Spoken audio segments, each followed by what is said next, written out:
This is Louis Hart for Boxing Social in association with Empire Fight Store and William Hill. I'm delighted to be joined with the voice, the man. He's here in one piece, Mr. Wade Plemons, the Wade Concept. How are you, my brother? Good, man. I'm good. Yeah, I got here.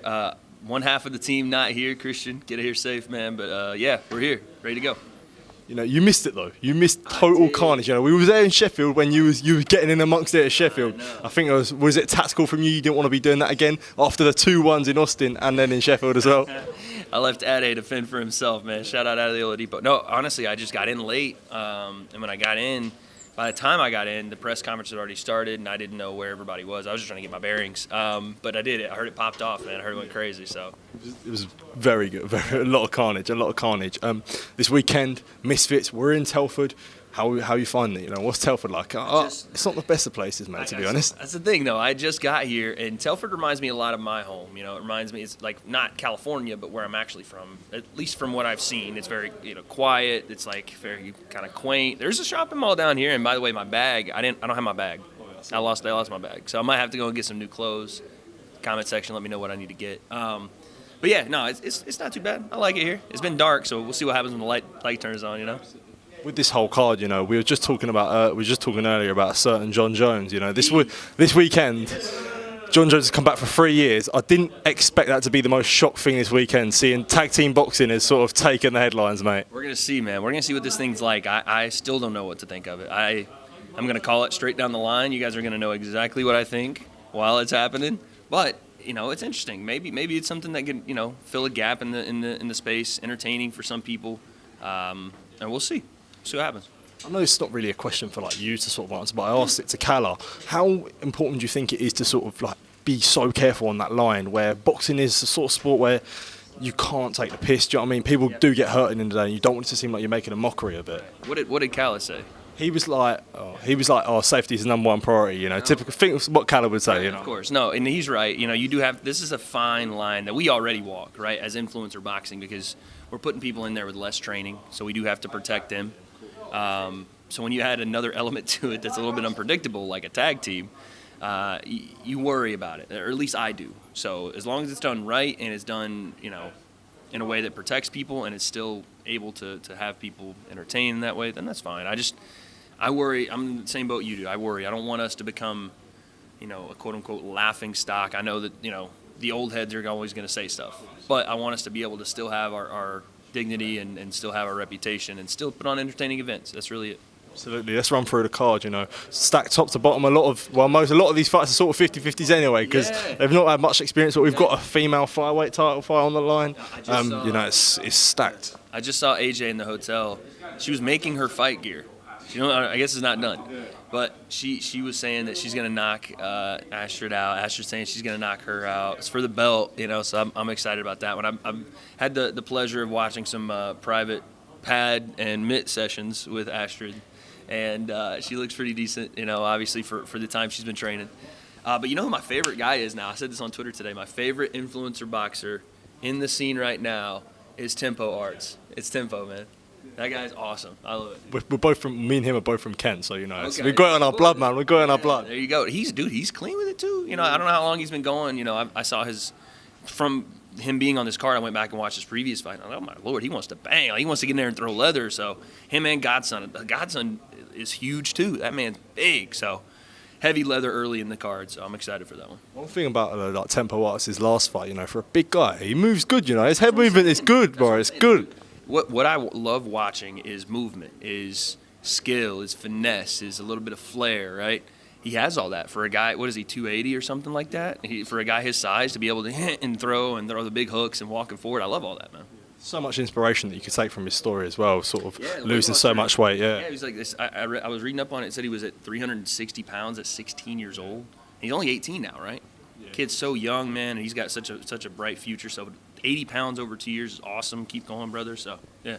Absolutely. Moving on, we just had Jake Paul v Tommy Fury, a massive fight in the influencer space. How was the watch along for you? It was good, man. I was watching it, and we had a bunch of stuff. We had Gideon on the stream, we had True Jordy on the stream, Bryce Hall, Astrid. A ton of guests came through. We had it planned out all nice. We had some fun stuff, and most importantly, the community got something out of it, which was something I wanted to do. Like I didn't see anybody else taking that risk and saying, I'll stay up for 18 hours and still have the energy for the main event, you know what I mean? And that's what everybody worried about. But when the main event got there, the butterflies carried me the rest of the way through. I ended up getting off stream having a fever. I was like 102 fever. I'm pretty sure I had like strep for a hot minute there, but it was worth it for sure. Massively dehydrated, though. Do you think there's something potentially Misfits can learn from a card like Jake Paul versus Tommy Fury? I know it can be an anomaly in such a big fight, but what I'm saying is what Misfits can learn is we saw Badu Jack versus Alunga Makabu, which was a great fight. We saw other sort of pro fighters. Is that something we could learn off? Maybe Misfits elevating some pros, up and coming pros, and putting that sort of exposure out for them. No, I agree. Mims has talked about the $1 million tournament, the pro tournament coming up, and that'll definitely do that. Obviously, having a tournament of pros and $1 million on the line, it's going to elevate somebody. Someone's going to become a star. So you put that into already a well-known influencer event, then you're going to have, by proxy, just more eyes on those guys. So, yeah, I think Misfits could absolutely do something like that. And, dude, with Jake losing, we might get an MVP and Misfits co-pro coming soon.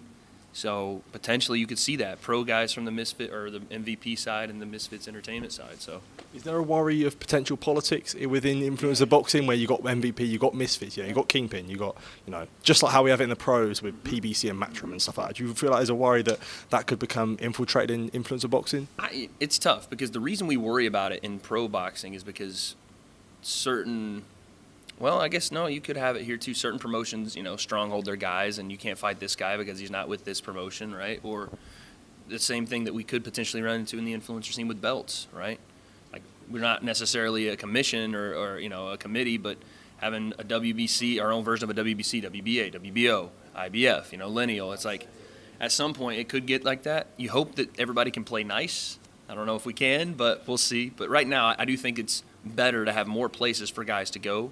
So if you can't get on Misfits, there's, like you said, Kingpin or MVP or whatever. It just feeds more mouths. Absolutely. What did you make of the Tommy Fury versus Jake Paul fight as a whole? And do you think that Jake Paul losing somehow affects the stock of a KSI fight with Jake Paul not being undefeated anymore? No.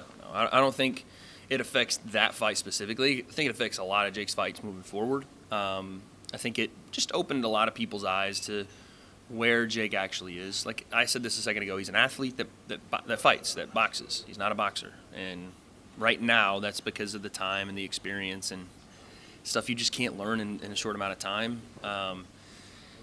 When I think about the fight, I thought Jake was flat-footed. I thought Tommy did a good job keeping him that way, right? Like Jake could have got started and got the motor going and built momentum, but Tommy just stuck a jab in his face over and over and over. And Tommy walked into big shots like I said he would, and fair play to him. He took him, that fucking right hand, he took in round one, right off the cheek, just like, what? I was like, oh, buddy, Jake's in for a long fight. He can't hit, like, that didn't hurt him at all. Oh, yeah, it's going to be a long fight. What do you think Tommy Fury should do now? Do you think it's go for the pro ranks or stick to, like, influencer boxing? Because I was saying this, like, it's hard to go from, you earn probably like multi-million pounds in this fight, and it's hard, no disrespect, but I'm saying it because Queensbury put shows on it. It's hard to do that and then go back to someone like the Telford International Centre or York Hall. That's a difficult thing to do for someone like that. It is, and Tommy now has ascended to a main event guy, right? Like Jake effectively brought Tommy to the main event. So you don't see him fighting under a main event really anymore, right? Like at least the Furies don't. I would understand it if he wanted to go the pro route and get on some of these promotions, he would have to fight on the undercard. And I don't think they're going to do that. So if I'm Tommy, yes, if you have these world championship aspirations, that's fine. But the amount of money you can make in a Jake Paul rematch is stupid. He'd be silly not to do it. Absolutely. Just to sort of finish off on this one, I know I mentioned it earlier. You are an MMA fan. I'm an MMA fan. I know this is a boxing channel. We've got to talk about UFC 285 this weekend. 3 years we've been waiting. Bones Jones is finally back. Just talk to me about that return. What are you sort of thinking, what are we sort of saying? Is how can Garn cause problems or how can Jones cause a problem for Garn? Here's the thing, right? Jon is always had very much a reach advantage on guys. And he'll stick those fingers right in your eyeballs, right? This is the first time he's fighting someone with over an 80-inch reach. And that does give you a little bit of, can Jon really dictate range like he wants to? If things get crazy, Jon would literally just, hit you with the Captain Insano, the curl and moly. But it will be interesting to see because Ciryl Gane is a master on his feet, right? He's super creative. He's a lot better and a lot more fluid of a version of what we saw of young Jon, where Jon was like, man, he's so creative. He mixes in his takedowns and his strikes and his spinning elbows. Gon doesn't necessarily do that, but just with the Muay Thai, just with the karate, just with the bounce, right? Everybody's talking about the bounce recently. He's super creative, but he also risks a lot, especially with his front kicks, high kicks, a lot of stuff he wants to mix in, side kicks. Jon's going to catch one of them, and he's going to reel him in like a fish. He's going to go high crotch, into the cage, boom, on the ground. I think Jon gets it done. Round 3, ground and pound heavy. Gon turns his back for a naked choke. My mate actually said the same thing. Like, he didn't say, he said he'd go submit him in round 3. But how do you think adding all this extra weight on can help him? With the how can it help him, or do you think it will affect him? It's going to help him just because the guys are bigger, right? So he needed to put that weight on for the clinch positions, for the ability to put some muscle on. I know people are making fun of like, oh, Jon looks fat. Well, yeah, he's putting on 40 pounds or so. It's not going to be ripped, shredded Francis Ngannou, who's a natural 265. Jon's naturally 220, 215. He's not I'm a heavyweight like that. So for him to be able to compete with some of these guys, yeah, he's going to be a little bigger. You worry because he will be a little slower. And Ciryl Gane is already super fast, lightning, right? So where it'll help is in the clinches. Make Ciryl feel that weight, tire him down, gas him. And where it'll hurt him is early in the fight when Ciryl's fresh. And just to finish off, where can everyone find you? Because you're producing some great content out there, mate. Yeah, the Wade Concept on YouTube, the Breakdown on YouTube, Breakdown on socials, Wade Plem on the other socials, man. Wade, it's been a pleasure talking to you as always. Take best and enjoy Telford, mate. Top man.